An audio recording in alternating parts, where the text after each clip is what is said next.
אשר מלך בטרם כל יציר נברא רד נשא כחפצו כל אזי מלך שמו נקרא Shalom, queridísimos אלוהי Javerim y Javerot, bienvenidos a un video más de Tefilología en Kol Tu Sefarad.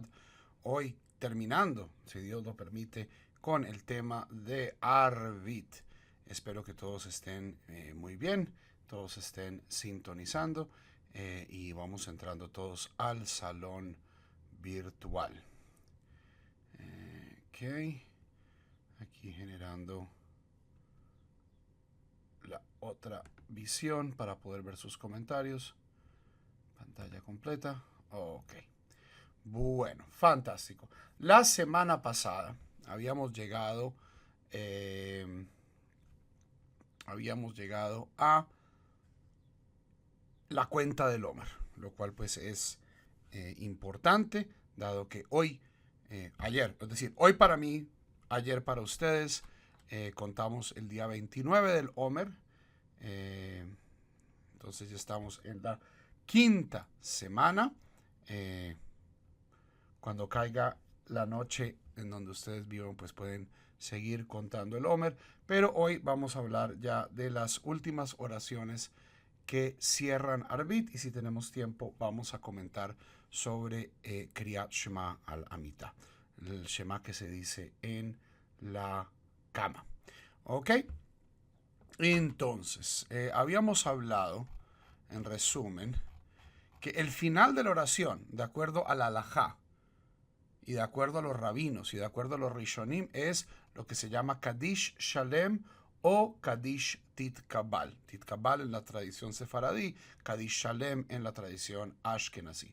Kadish Shalem, Kadish Titkabal, este es el fin final, no va más, el pitazo final de la oración. Pero se han añadido, después de la época de los Rishonim, otras cosas. Y hoy nos vamos a ocupar de esas otras cosas. Ya comenzamos a hablar un poquito sobre el tema del Kadish de los huérfanos, etcétera, etcétera. En la tradición sefaradí, en este punto se añade el Salmo 121. Los salmos son excelentes formas devocionales, esas son parte pues del Tanaj, y son formas muy buenas de, y no digo esto de una mala manera, rellenar espacios en el Sidur. Muchas, por ejemplo, el servicio de Kabbalat Shabbat.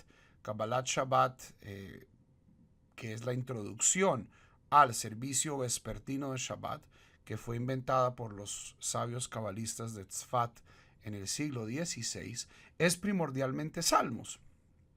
¿Por qué? Porque nadie puede objetar a la recitación de salmos. Yo puedo decir, meter un poema, el Lejado Di, pero bueno, ¿quién escribe el Lejado Di? ¿Qué significa el Lejado Di? Verdaderamente queremos meter eso en el Sidur, pero con los salmos, o sea, los salmos tienen un sello de kashrut inapelable, son parte de la Biblia, son parte del Tanaj. Entonces, muchas veces cuando los liturgistas querían extender algo o poner algo, utilizaban el salmos. En este caso, el Salmo 121, un salmo muy hermoso. Shir la Ma'alot, esa Einai el Jeharim, Me'ain Yavo Ezri. Mucha gente, supongo, conocerá la versión que de este salmo ha hecho Yosef Karduner. Shir la Ma'alot. ¿Okay? Esa no es, por supuesto, la melodía tradicional sefaradí. Y es un salmo, yo creo, muy consistente con el tono de Arvit. Hoy en día, que tenemos luces eléctricas y tenemos policía y tenemos toda una serie de... La noche no es tan miedosa. No sé si ustedes alguna vez han pasado una noche en las montañas o en un sitio... puede ser una experiencia interesante. O sea, por un lado hay mucha paz. No hay ruido, no hay carros, no hay pitos, no hay... Pero por el otro lado también puede ser una sensación opresiva. La noche alimenta nuestras angustias. La noche no es un momento de optimismo. Si ustedes, cuando comencemos a estudiar Shaharit, vamos a ver que Shaharit es tremendamente optimista. Se habla sobre la creación, sobre la luz, sobre la gratitud de poder despertarme. La noche no es tan optimista. Muchas de las oraciones que estudiamos en Arvit son oraciones donde pedimos protección. Por ejemplo, Ashkivenu, haznos yacer nuestro Padre en paz y levántanos en paz. Irnos a dormir es algo que genera angustia, porque es dejar de controlar nuestra vida. Los rabinos decían que el sueño es una 60ª parte de la muerte. Y esto no es solo porque, porque dejamos de tener conciencia, sino porque da angustia. Porque da angustia irse a dormir.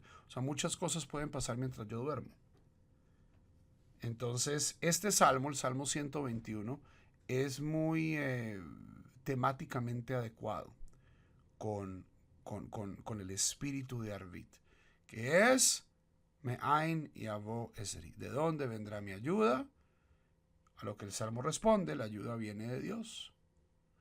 Todo va a estar bien. Aliten Amot Ragleja, Alienom Shombreja. No duerme tu guardián. Uno se va a ir a dormir, pero el guardián de Israel, he aquí que no dormita ni duerme. Lo yanum velo ishan shomer Israel. Nosotros puede que nos vayamos a ir a dormir en un momento, pero Dios no duerme. Adonai shomereja, Adonai tzileja liad yamineja, Adonai te cuida, Yomam Hashem lo yakeka. Otra razón para tener este salmo como un salmo nocturno. De día el sol no te golpeará, veyareach balayla, ni la luna en la noche. ¿Ok? Adonai shmorcha mikol ra, ishmor et nafsheja, Adonai shmor tzetcha ovoeja, me'ata ve'ad olam. Es un salmo, Adonai guardará tu salir y tu venir desde ahora y para siempre.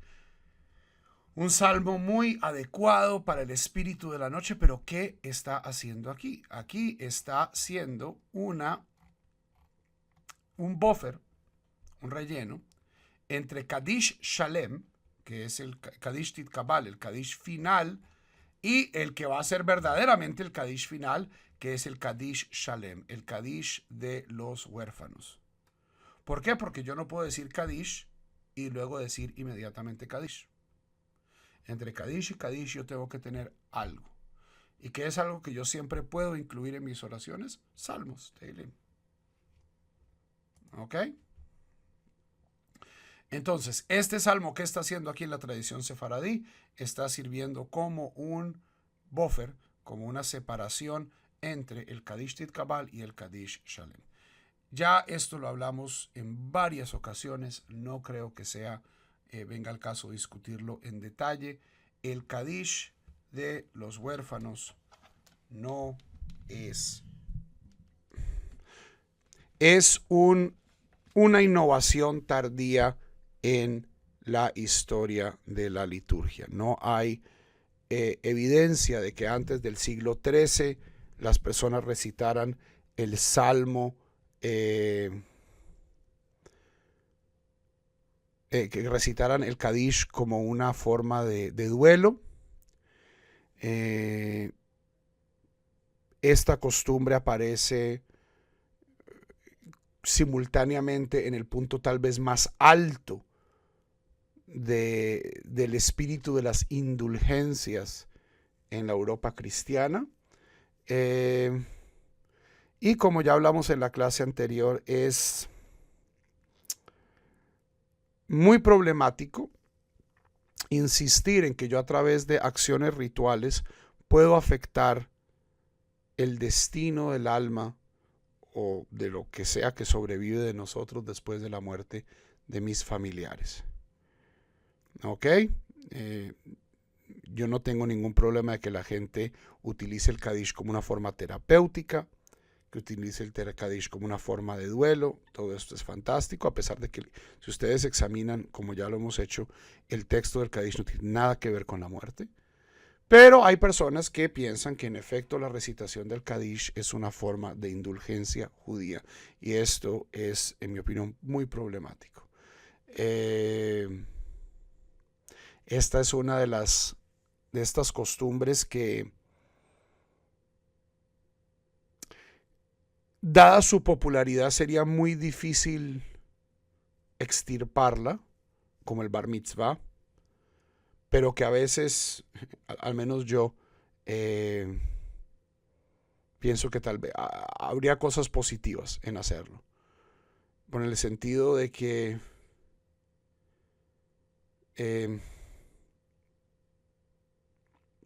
especialmente ahorita que estamos en Parashat Emor, convencer a la gente de que yo puedo, a través de actos rituales, cambiar el destino del alma, es un camino muy, muy peligroso, que por supuesto todas las religiones han seguido. ¿Por qué? Porque es un muy buen negocio, porque la angustia sobre los seres queridos que se han ido es grande, pero en mi opinión debemos resistir. Debemos confiar en que Dios se va a ocupar de nosotros y no tener o pagar, como hace mucha gente, para que la gente rece Kadish. Eso a mí personalmente, a este rabino, me parece una práctica escandalosa. No por escandalosa menos común, pero como les digo a mis estudiantes en mis comunidades, miren, lo que ustedes critican en otras religiones, estén dispuestos a criticarlo en el judaísmo mismo. Mucha gente es tremendamente crítica. Ay, los diezmos, esto es, yo no sé qué, es una estafa. Sí, los diezmos en el judaísmo, en el protestantismo son una estafa. Pero entonces cuando en comunidades judías, o bueno, en comunidades judías no se hace esto, pero cuando en comunidades pseudo judías entonces les claven un diezmo, ahí sí no vengan a decir, ay no, pero es que el moré sabe, porque estos son diezmos diferentes. O sea, cambiarle el nombre a una práctica, a una mala práctica y ponerle un nombre en hebreo no la hace menos mala. Yo estoy absolutamente convencido de que la inmensa mayoría de las personas aquí está en contra de vender indulgencias.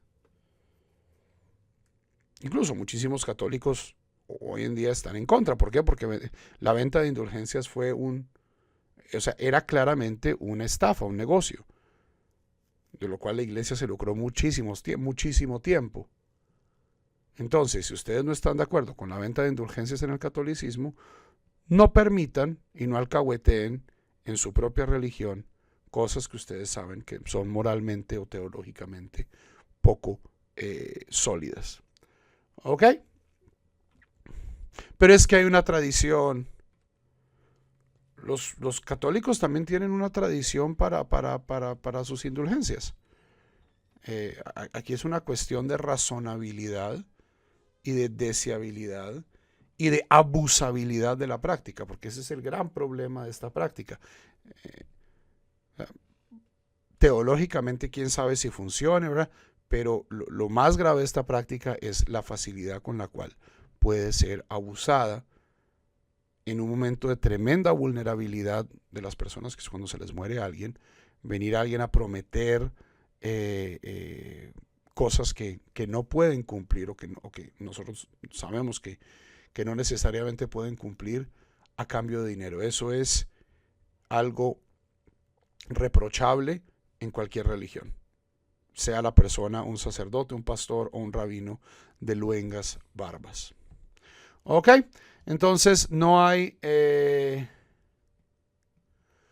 Buena pregunta, Orlinda. ¿Por qué en el rezo de Arbit no se repite la Amidá teniendo minyan? Arbit, como estudiamos en la primera o segunda clase de tefilología, no es una oración obligatoria. Hoy en día se ha vuelto obligatoria. Hoy en día Arbit ha adquirido el carácter de Jová. Pero si ustedes ven las fuentes del Talmud, las dos oraciones obligatorias siguiendo el tópico de que nuestras oraciones hoy son reemplazos de las ofrendas colectivas que se ofrecían en el templo. Shaharit es el reemplazo del tamid de la mañana. Minha es el reemplazo del tamid de la tarde. Arvit no es el reemplazo de ningún sacrificio. En la noche no se ofrecían sacrificios. En la noche no se ofrecían korbanot. ¿Qué sucedía en las noches? Se quemaban los restos, las entrañas de los korbanot. ¿Ok? Basado también en un salmo que dice que mañana, tarde y noche te adoraré. También teniendo la noción de que uno recite el Shema también de noche. Eventualmente esta amidad de Arvit, que comenzó siendo opcional, que comenzó siendo un acto de piedad, se volvió parte de las oraciones obligatorias del pueblo de Israel. Pero esto no le confiere la repetición de la amidad. ¿Para qué se hace repetición de la amidad? ¿Cuál es el propósito de la repetición de la amidad? En un mundo sin libros, en un mundo sin sidurim, en un mundo donde la gente no podíamos asumir que la gente era letrada, la repetición de la amidad permitía que las personas iletradas pudiesen rezar la tefila corriente. Okay, cuando yo digo amén a la verajá del Hazán, esa verajá se cuenta como mi verajá. Entonces, la repetición de la amidad era una forma en que las personas que no sabían rezar, que no tenían un sidur, que no se sabían la oración de memoria, podían ir a la sinagoga, oír la tefilá, decir amén y cumplir su obligación. Como en Arvit no hay obligación, entonces no se hace. Esto se basa en un principio que se llama Safek de Rabanán Lekula, que es que cuando yo tengo una duda de si algo no se debe hacer, en el caso de la mitzvah rabínica, que la amidad tal cual la tenemos nosotros es una invención rabínica, debemos ser indulgentes. En este caso, no decirlo. ¿Ok? Mucha gente piensa que ser indulgente sería decirlo porque no importa. No, en este caso, dado que sabemos incluso que no hay una obligación de recitar Arvit, entonces no ponemos una repetición de la amidad. ¿Por qué? Porque no hay obligación. Y también yo creo que aquí hay una noción práctica también. Y es la presunción que tenemos al leer las obras de del Talmud, de los Rishonim, es que la gente se iba a acostar directamente después de Arvit. Arvit era lo último que la gente hacía. Ahora, la inmensa mayoría de los judíos a través de la historia eran campesinos, no eran personas que estaban todos en un lugar. Es decir, la gente no estaba yendo a la sinagoga, porque para ir a la sinagoga tocaba cruzar monte y cruzar campos y cruzar ríos y puentes.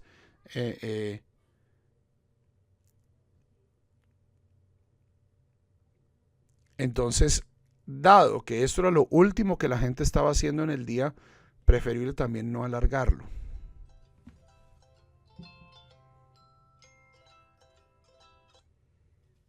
¿Ok? Preguntas, entonces, esa es la razón por la cual no se hace una repetición en Arvit. Tenemos el Kadish de los huérfanos, Kadish Shalem, como se llama en la tradición sefaradí. Esto es un poco confuso porque Kadish Shalem es el Kadish Tit Kabal. El Kadish Shalem en la tradición ashkenazí es el Kadish Tit Kabal en la tradición sefaradí. Y terminamos con Barehu et Adonai Hamevorach. Esto es único de la tradición sefaradí, los Ashkenazim. Ahora, por influencia israelí, algunos Ashkenazim han comenzado a recitar el Barehu después del Kadish, pero originalmente es una bendición sefaradí. Y esto es una muestra posterior de que este es el final de la oración. Este es el final, no va más. O sea, si Kadish Titkabal es el minuto 90, este es el minuto 94. Terminamos con Barehu. Pero ¿qué pasa? Alguien más coló otra oración que es el Aleinu. ¿Ok? Y dado que el Aleinu, como parte del servicio diario, es una innovación ashkenazí, hay que verla dentro de su contexto ashkenazí. Entonces vamos a ver cómo funciona el Aleinu. El Aleinu, vamos a ver una cuestión de estructura. El Aleinu se hace después de Kadish Titkabal. Después del Aleinu se hace Kadish Yatom, el Kadish de los huérfanos, y ahí sí termina el servicio, a menos de que uno esté entre Elul y Hoshana Rabbán, que se añade un salmo y luego otro Kadish. ¿Ok? En la tradición ashkenazí, el Kadish de los huérfanos siempre es lo último que se hace en el servicio. Y antes se pone el Aleinu. En la tradición sefaradí es al revés. Se hace el Kadish de los huérfanos y luego se añade el Aleinu. Bueno, en la tradición española portuguesa. Recordemos que tradición sefaradí es una abstracción. No hay tal cosa. No hay tradición sefaradí. No hay tradición ashkenazí. Había tradiciones polacas, lituanas, marroquíes, italianas que en Israel y en Estados Unidos se volvieron ediciones sintéticas, ediciones que recogían costumbres de muchos lugares, pero al menos en la tradición española portuguesa, Aleinu no es el final de la oración. En la tradición ashkenazí, Aleinu siempre va antes del Kadish.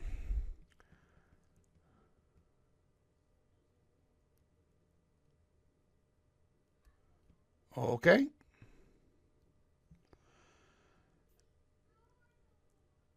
¿De dónde viene el Aleinu? ¿De dónde viene el Aleinu? El Aleinu es parte de el servicio de Rosh Hashanah. Aleinu es un párrafo, bueno, varios párrafos, 2 párrafos al menos, de el Musaf de Rosh Hashanah. ¿Por qué entonces y desde cuándo fue añadido al final de los 3 servicios diarios? Y la respuesta es una respuesta trágica y es una de las razones por las cuales yo particularmente no soy un gran fanático del Aleinu diario. Uno de los momentos más traumáticos de la historia medieval judía fue la primera cruzada. La primera cruzada comienza en el año 1096, finales del siglo XI, cuando el Papa, si mal no estoy, Urbano II, decreta una cruzada. El Papa tenía un problema y los reyes de Europa occidental tenían un problema grave. Los reyes de Europa se habían matado con todo el gusto del mundo los últimos 3 siglos. ¿Cierto? Después de que Carlomagno muere a mediados del siglo IX y su reino se divide entre sus descendientes. Reyes en Alemania, reyes en Francia, reyes duques en Normandía, etcétera, etcétera, etcétera, reyes en Inglaterra.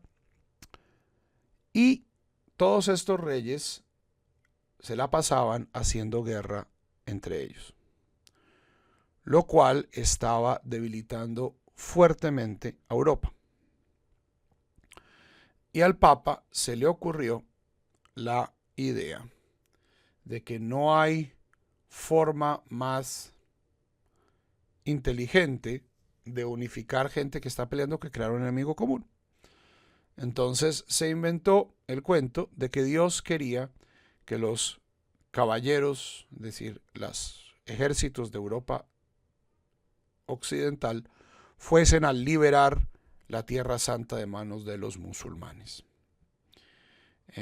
Deus vult, Dios así lo quiere, dice en la catedral de Reims, en Francia, y de ahí comienza no solo un movimiento de nobles y guerreros y ejércitos, sino también de lo que se llama las cruzadas de los pobres, las cruzadas populares, personas campesinos que ven en esto una señal del final de los tiempos, ven en esto un llamado espiritual y comienzan a moverse con los ejércitos hacia el oriente, hacia Eretz Israel. Okay. Cuando los ejércitos, primordialmente franceses e ingleses, llegan a la ribera del Rin, donde había una serie de comunidades judías muy bien establecidas desde hace 5 siglos más o menos, que eran el corazón y el centro del mundo Ashkenazi, a nivel cultural, a nivel intelectual, las grandes yeshivot de Speyer, de Worms, de Frankfurt. Los cruzados deciden que, bueno, estamos cruzando el mundo para ir a matar infieles. Pues acá también tenemos infieles, que son ¿quiénes? Los judíos. Y en todos estos pueblos de Alemania los cruzados comienzan a practicar las masacres que luego perpetuarían en Eretz Israel en contra de la población musulmana, judía y en muchos casos también cristiana de Oriente. O sea, los cruzados destruyeron prácticamente el Imperio Bizantino. El Imperio Bizantino después de la Primera Cruzada no se recuperó hasta su desaparición en el siglo XV, 1451. La brutalidad de los cruzados fue algo, posiblemente uno de los momentos más violentos de la historia. Y el primer tiro de esa guerra fue en contra de las comunidades judías de Ashkenaz. Como eran comunidades tremendamente cultas, centros de estudio rabínico, de composición literaria, de poesía, tenemos toda una serie de crónicas de cómo fueron estas masacres. Crónicas espeluznantes de crueldad por parte de los cruzados y también de extremismo por parte de muchas personas dentro de la comunidad judía. Gente que mataba a sus hijos antes de que los convirtieran al cristianismo. Panegíricos de que el padre toma el cuchillo como Abraham tomando Isaac y derrama la sangre. O sea, y este es un trauma. O sea, estos escritos de la primera cruzada entran al canon ashkenazí. Y son una crisis histórica de la comunidad ashkenazí muy profunda. Por ejemplo, uno de los grandes motivos por los cuales Rabbi Shlomo ben Yitzhak, es tan importante, no solo es por su particular genio y disciplina y inmensa amplitud y erudición, sino porque Rashi es prácticamente el único superviviente de estas masacres. La yeshiva de Rashi en Francia no fue atacada y es la que se ve a sí misma como la responsable de perpetuar la labor cultural de estas yeshivot de Renania, de la zona del Rin, que todas son exterminadas. Entonces, esto pasa al ADN cultural, religioso de Ashkenaz, y es algo que se expresa litúrgicamente con la adición de Aleinu al final de cada oración. ¿Por qué? Porque Aleinu posiblemente es uno de los textos más abiertamente anti-gentiles que existen en la liturgia judía.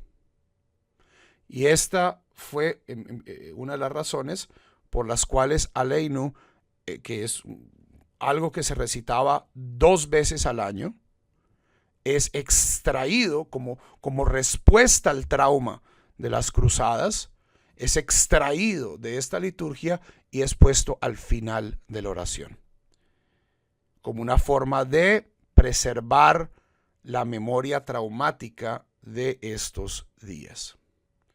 ¿Ok?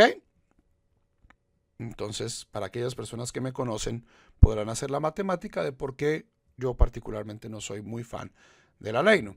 Yo el Aleinu lo recito con mucho gusto en Musaf, en Rosh Hashanah, es parte pues de la liturgia, tiene su contexto en ese sentido, pero repetirlo en demasía, como ha sido entronizado por este trauma de las cruzadas, en mi opinión, también puede generar un obstáculo importante, serio y grave entre las relaciones entre judíos y no judíos, y es algo que en mi opinión, ustedes no me tienen que hacer caso, yo no soy su rabino, ustedes hagan Aleinu como quieran, cuantas veces quieran, vamos a ver que hay diferentes formas del Aleinu,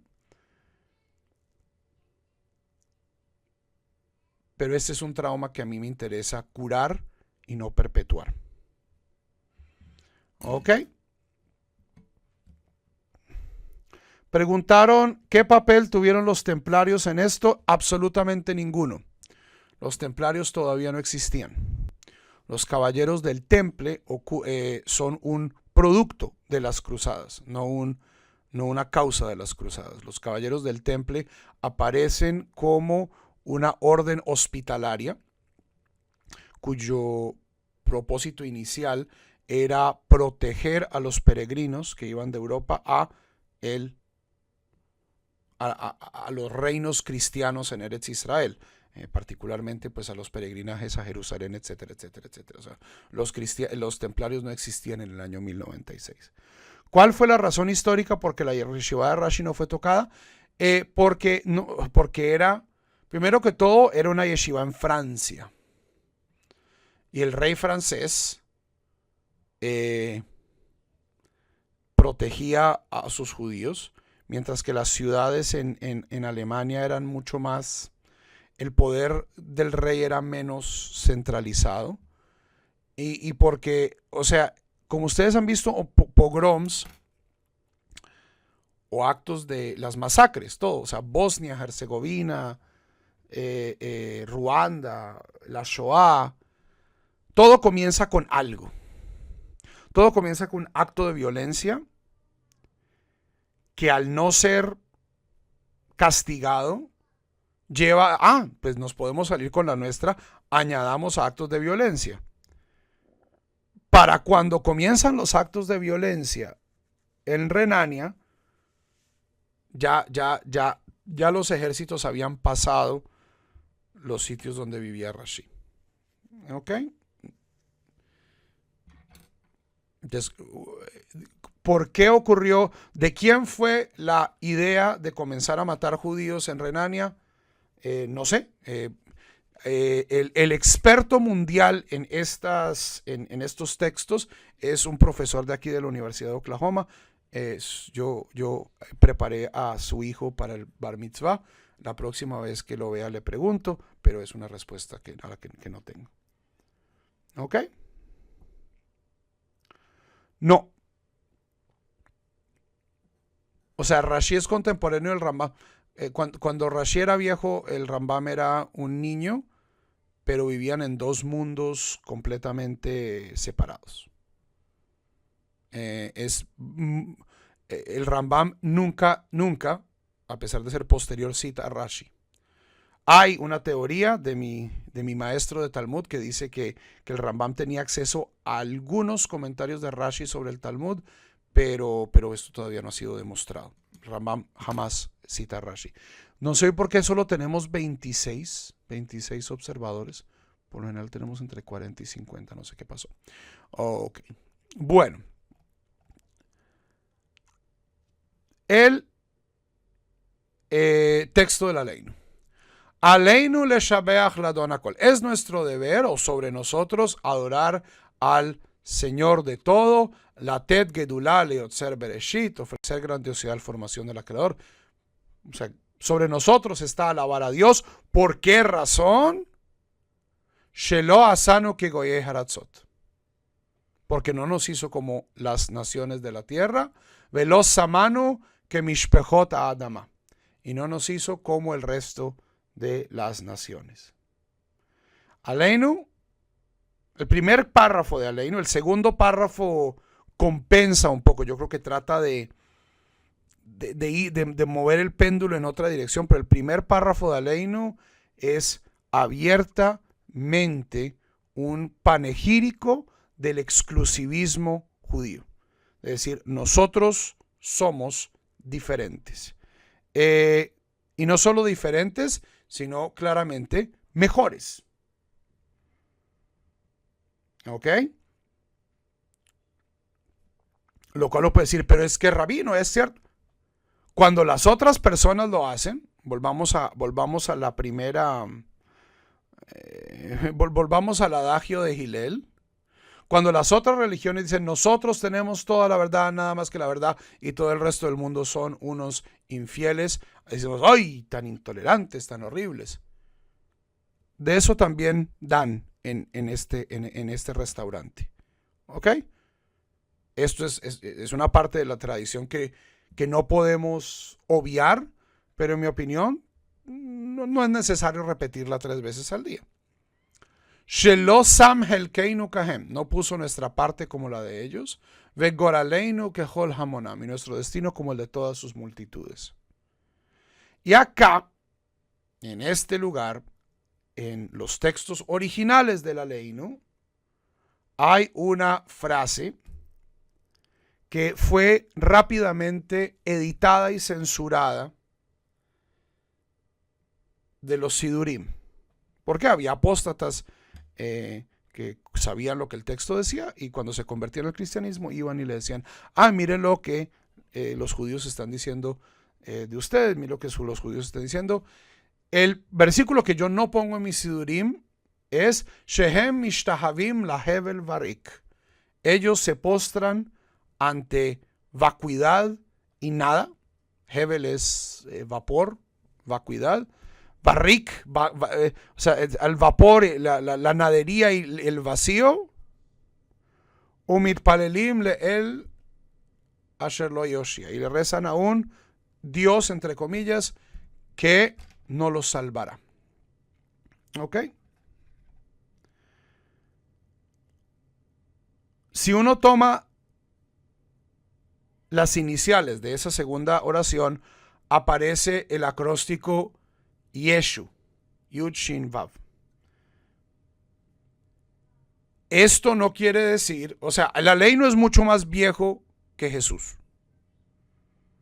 La ley no es un texto que precede a Jesús, o ciertamente precede los enfrentamientos más ácidos entre el judaísmo y el cristianismo. Esto de que este texto es un insulto particular al fundador del cristianismo es posiblemente algo que fue inventado por un apóstata como una forma de enfatizar un texto que en su pshat es bastante fuerte. ¿Ok? Y está diciendo algo, en mi opinión, muy debatible. Que es diciendo, solo los judíos adoramos a Dios, todos los demás se postran ante la nada. Y esto es algo que yo no comparto y no creo.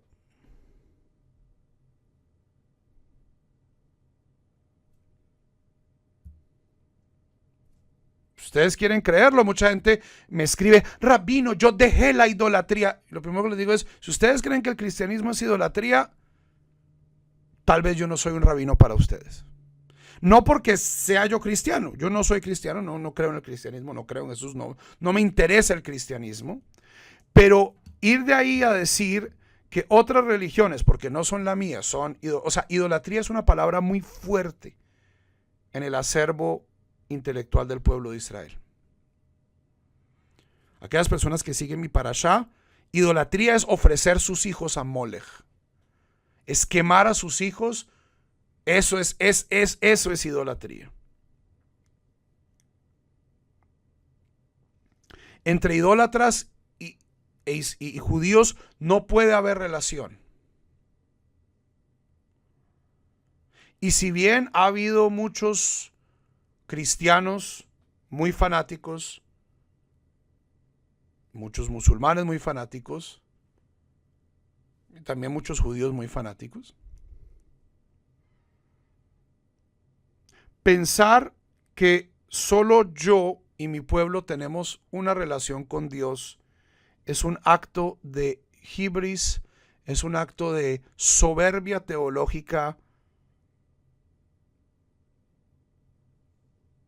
peligrosísimo y, en mi opinión, equivocado. Yo conozco muchos cristianos, gente muy buena, que tiene una relación con Dios excelente, en un lenguaje que yo no comparto.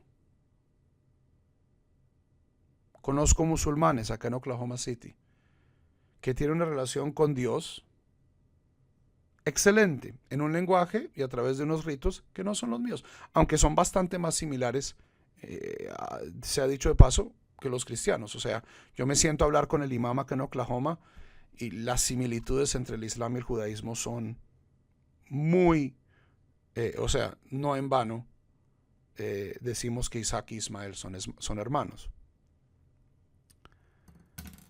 Pero proclamar 3 veces al día que solo mi pueblo tiene la razón y que el resto de la humanidad, el 99.98% de la humanidad, se postra ante la nada, en mi opinión, ni es cierto, ni me deja a mí muy bien parado para tener un intercambio sólido, productivo, amoroso y respetuoso con mis vecinos y mis compañeros de viaje. Porque de este mundo estamos metidos todos y de este mundo no salimos vivos. ¿Ok? Entonces, este versículo de ellos se postran ante la nada y la vacuidad fue editado.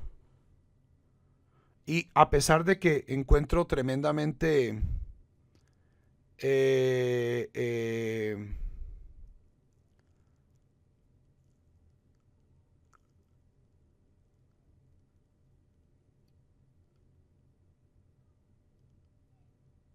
aunque encuentro tremendamente molesto que alguien más venga a editar y a censurar mis libros,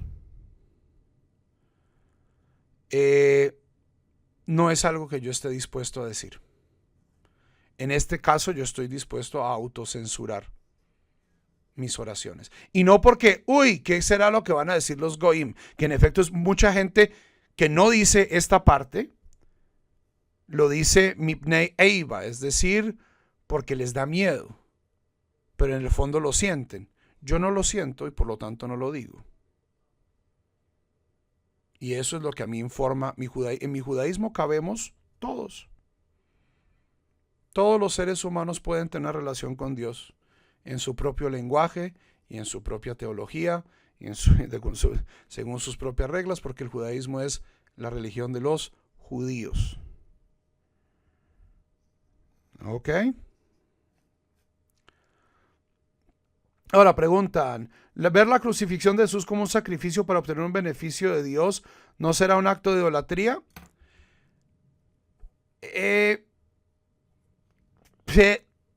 A mí me interesa muy poco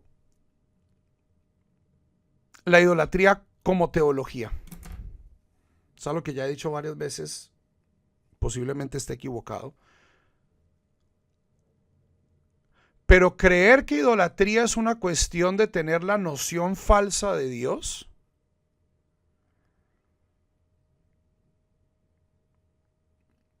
es asumir que yo tengo una versión verdadera de Dios y que todo el mundo está equivocado, que solo yo tengo la versión indicada de cómo se adora a Dios y de cómo, etcétera, etcétera, etcétera.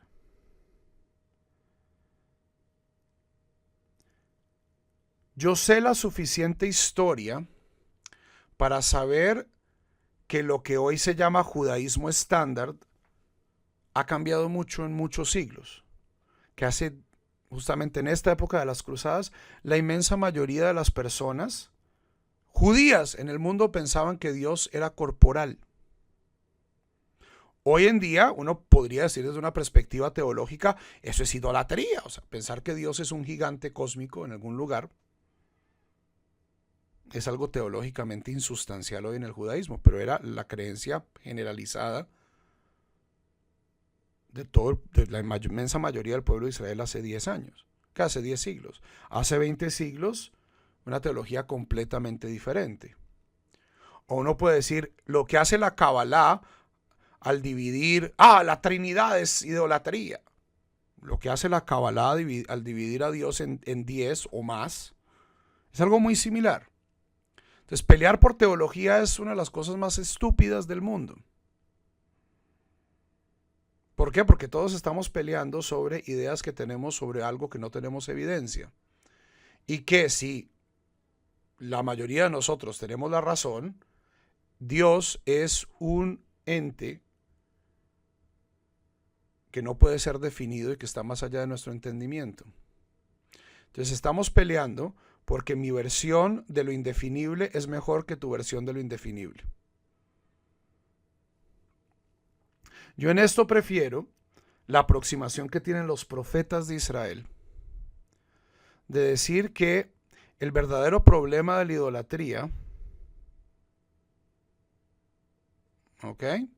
El verdadero problema de la idolatría es que ésta conlleva por lo general a actos de inmoralidad, a actos donde yo transformo a otros seres humanos en medios de mis propios fines, en muchos casos teológicos. ¿Ok? Y este ejemplo yo lo he dado varias veces. Cuando un sheikh musulmán de Hamas manda a un pelado de 19 años a explotarse en un bus en Israel, este sheikh, desde un punto de vista teológico, no es un idólatra. Esta persona piensa que Dios es uno, justamente como yo. Compartimos muchas historias. El Rambam dice que los musulmanes y los judíos adoramos al mismo Dios. No hacen imágenes en esto. Incluso ellos son bastante más estrictos que nosotros en la aplicación del segundo mandamiento, de la segunda manifestación del monte Sinaí. Ellos son completamente icónicos. Bueno, la mayoría del Islam es completamente icónico. Pero mandar a matar a un niño de 18 años, a morir y a matar, en mi opinión es un acto de idolatría. Porque yo estoy disponiendo la vida de otro ser humano de una manera que no honra que esta persona y que sus víctimas son hechos a imagen y semejanza de Dios. ¿Ok? Entonces, a mí todo esto, o sea, a mí cuando me traen la palabra idolatría, mi reacción es eye roll. ¿Por qué? Porque la gente está viniendo otra vez desde la teología. A mí no me interesa. Yo no pienso que mi teología sea más correcta. Es la mía, es la que me gusta, es la que me da sentido, es la que me orienta en el mundo. Yo prefiero saber si usted es bueno, si usted es compasivo, si usted es amplio, si usted es amoroso, si usted es respetuoso, a saber si usted está equivocado, porque adivinen qué, Javerim y Javerot, al final del día todos estamos equivocados, porque el Dios que nosotros tenemos aquí no es el Dios que está allá. Y puede que algunos tengamos mejores versiones que otros, pero pues en un sentido, o sea, tener una cuarta, o sea, tener una milésima parte del infinito es igual que tener una millonésima parte del infinito. Y por lo tanto, peleas sobre idolatría, en mi opinión, son vacías, no tienen contenido. Me gusta lo que comenta Camilo. En efecto, la palabra idolatría no existe en hebreo, existe avodah zará. Es la forma en que otras naciones ofrecen. Y es algo que para nosotros está prohibido. Y si ustedes van y leen la Biblia, y leen el libro de los Reyes, y leen Deuteronomio, ¿cuál es el problema de avodah zará? El mayor problema de la avodah zará no es que esta gente adore a Dios de X o Y manera, o adoren a dioses de X o Y manera, es que son asesinos, violadores, etcétera, etcétera, etcétera. Javerim, cuando nosotros adoramos a nuestro Dios de la manera incorrecta, vayan y lean el libro de los Reyes. ¿Cuál es la transgresión de Jeroboam y sus descendientes? Que estaban adorando al Dios de Israel de una manera incorrecta. Entonces, idolatría es una palabra, en mi opinión, es muy ociosa. ¿Ok? Y esto de decir todos los días que mi vecino se postra ante la nada, no me ayuda a ser mejor vecino que él. Especialmente cuando critico, uy, esos cristianos cómo son de fanáticos, y esos musulmanes cómo son de fanáticos, y solo ellos tienen la razón. Entonces, ¿qué estamos haciendo nosotros para hacer que el judaísmo sea menos fanático, menos xenófobo? ¿Ok? Hay una costumbre, ustedes no sé si alguna vez han rezado en una sinagoga tradicional de Chabad. Cuando dicen Shehem Ishtahabim Lehevel Barrek, en Barrek, Rek es vacuidad, pero Rok es esputo. Y muchos de ellos tienen la costumbre de escupir en ese punto, lo cual a mí ya eso, primero que todo, guácala, segundo que todo, o sea, ¿sobre quién estamos escupiendo? ¿Sobre mi vecino? ¿Sobre sus ideas teológicas? ¿Sobre la persona que esas personas piensan que es Dios? O sea, ninguna de las tres opciones, en mi opinión, es una opción bonita. Y si ellos hicieran lo mismo, cuando la Torá de los judíos, estaríamos, ¡ay! Antisemitismo, y estaríamos rasgándonos las vestiduras. Entonces, ma de alejas neilot David le agritit, aquello que es odioso a ti no hagas a los demás.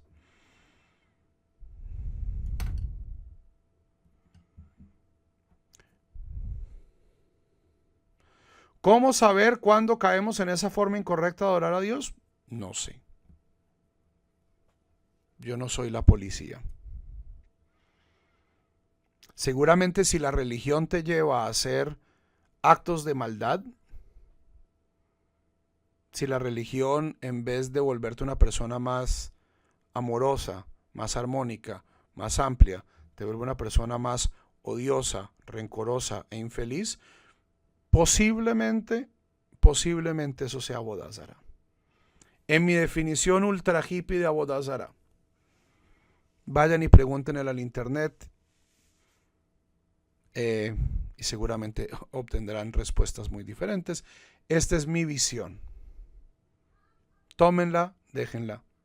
Yo no, o sea, siendo consecuente con lo que les estoy diciendo, si yo tengo una décima parte de la verdad infinita, no puedo decir que es mejor que una vigésima parte de la verdad infinita.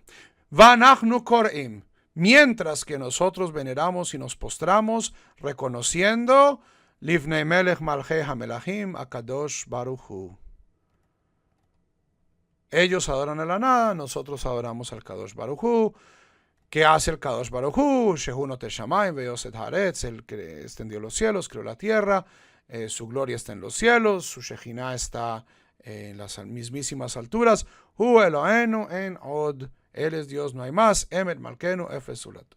Él es nuestro rey, nuestro verdadero rey, y no hay más aparte de él. Kakatuv betorato ve'adata hayom ve'hashevot elevavecha ki Adonai hu ha'elohim mashamayim mima'al ve'al haaretz mitachat ein od. Como está escrito en su Torah, y sabrás hoy y asentarás en tu corazón que Adonai, Él es Dios en los cielos encima y sobre la tierra, no hay otro. ¿Ok?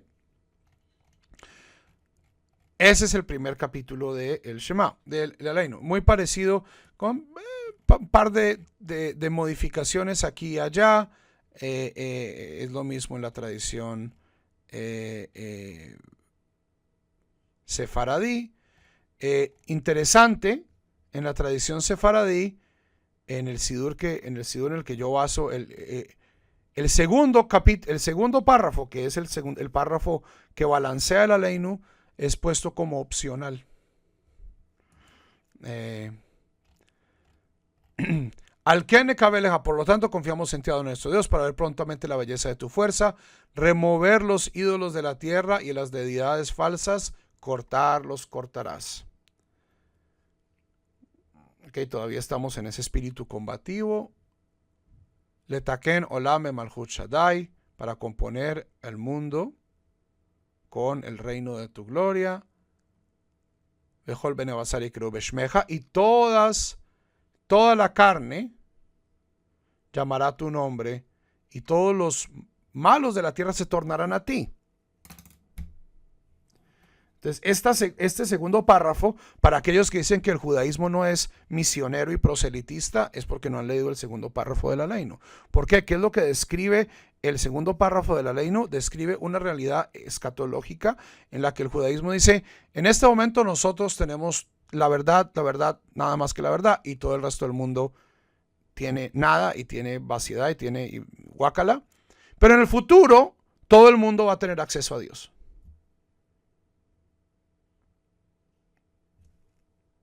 ¿Ok? Sigue sin ser un texto muy ecuménico, pero en mi opinión bastante más preferible, porque no habla de que destruirás a los malvados de la tierra, sino leavnote leja kol rishe'ei aretz, todos los malvados tornarán a ti, harán teshuvah. Yakiru veyeidu kol yoshevei tevel, reconocerán y sabrán todos los habitantes del universo. Leja tijra kol beref tishavah kol ashon, toda rodilla se postrará ante ti y jurará toda lengua. Lefaneja Adonai Eloheinu y Jeru veipolu verivod shimcha ikariteinu vejablo kulam et ol malchuteja, todos recibirán el yugo de tu reino. Vetim lo aleje mejera leolam vaed, y reinará sobre ellos pronto y para siempre. ¿Por qué? Porque porque el reino es tuyo y para siempre reinarás. Kakatú betorateja, Adonai imloch leolam vaed, Adonai reinará para siempre. Veneemar, el profeta Zacarías, que es uno de los más universalistas de los profetas de Israel. Veaya Adonai lemelech al kol haaretz bayom hahu Adonai echad ushmo echad. Y será Adonai en ese día el rey de toda la tierra, y en ese día será Adonai uno y su nombre uno. ¿Ok? Entonces, un texto profundamente misionero, profundamente proselitista, y en efecto, pues uno lo puede interpretar de esa manera, que eventualmente todo el mundo va a ser judío. Yo no leo el texto de esa manera. Yo leo el texto como eventualmente todo el mundo va a reconocer a Dios. Y yo creo que el mundo va bien por ese camino, al menos teológicamente. ¿Por qué? Porque yo pienso que los cristianos adoran al mismo Dios que yo, y que los musulmanes adoran al mismo Dios que yo. Y los budistas y los hindúes, que tienen nociones muy diferentes de lo que es el concepto de Dios, tienen nociones que se acercan en muchos aspectos. Lo difícil, lo fácil es que todo el mundo crea en el mismo Dios. Es fácil.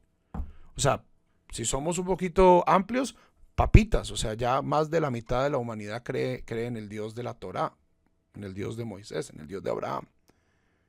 Eso no es lo fácil, eso no es lo difícil. Lo difícil es que la gente se comporte como si creyera en el Dios de Abraham. Y si hacen esto en nombre del Buda, o hacen esto en nombre de Vishnu, o hacen esto en el nombre de... Mientras la gente reconozca la santidad y la divinidad de la vida del otro ser humano, ¿en qué lenguaje teológico expresen eso? Me tiene sin cuidado. ¿Por qué? Porque el judaísmo fue hecho por judíos, para judíos. Cada pueblo presenta sus imágenes morales, su idioma, sus esperanzas. Pero este judaísmo este segundo párrafo de la ley no puede ser interpretado de dos maneras. O todo el mundo se vuelve judío al final del día, o Dios triunfa de una manera tan total en el universo que el concepto de lo que es ser judío se vuelve irrelevante.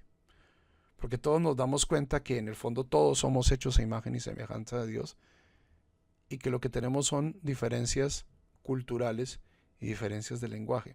Pero para eso tenemos que comenzar a comportarnos como si fuéramos todos hechos a imagen y semejanza de Dios. Javerim Javerot, este pedazo de herejía fue patrocinado por la letra H. Tengan una excelente semana. No se les olvide contar el Omer. Ayer fue el día 29. Esta noche pues cuenten de manera adecuada. Si Dios lo permite, estaremos aquí el próximo fin de semana. Luego tenemos un par de fines de semana antes de Shavuot. Shavuot este año cae domingo, entonces no tendremos clase, por supuesto, en esa ocasión. Mientras tanto, próxima clase, comenzaremos ya entrando en materia con Shaharit. Hasta aquí nos trajo Arbit. Tengan todos una muy buena noche. Javerim de México, nos vemos en los 10 minutos. Chao, chao.